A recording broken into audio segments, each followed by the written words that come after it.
Good evening, folks, and welcome to our Sunday evening video from Park Street Christian Church in El Dorado Springs, Missouri.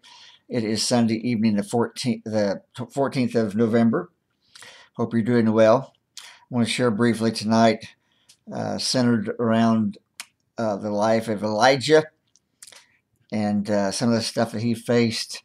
And I would title this, God's Ways Are Not Our Ways.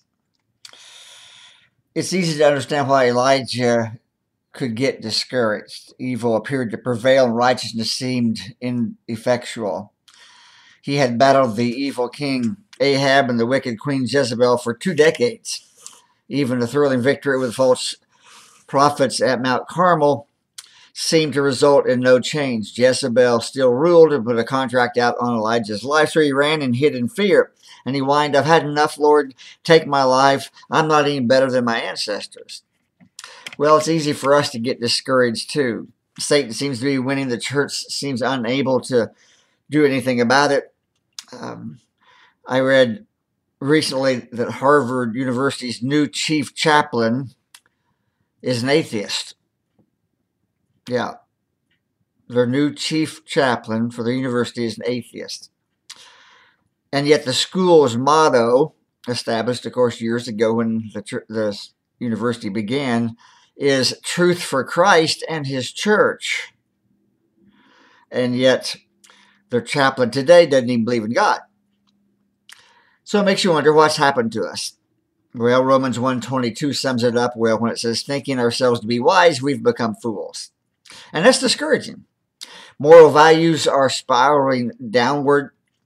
Good is called evil. Evil is identified as good. We're still struggling with the COVID virus. We're trying to sort out all the damage done by the defeat in Afghanistan, the aftermath of severe weather the last few months in this country, hurricanes, floods, tornadoes, and fires. And some discouragement is understandable. That's why Christians need the constant reminder that God is going to intervene one day dramatically. Ahab and Jezebel died in disgrace, but Elijah was taken up to heaven in a whirlwind.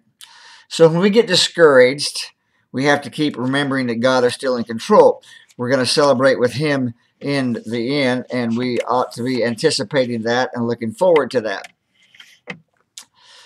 Now, we have to remember that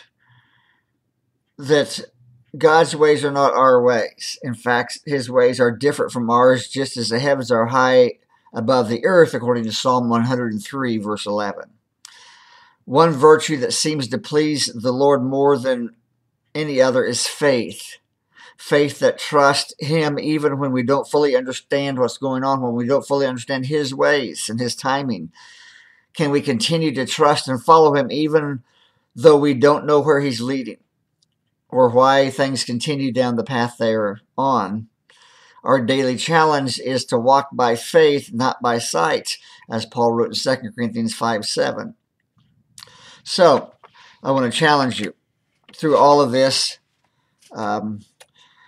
Let's keep our eyes to the sky. Let's keep our eyes on Jesus and be committed to follow him without wavering, and spend more time praying the news rather than fretting about the news and wringing our hands over the spiral we seem to be on.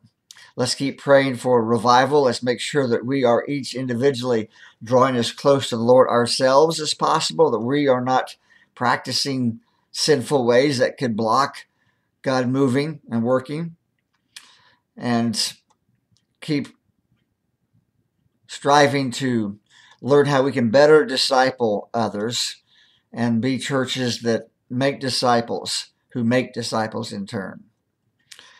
That's the Great Commission. That's Great Commission churches, churches that are striving to disciple people who can disciple people, who in turn can disciple more people.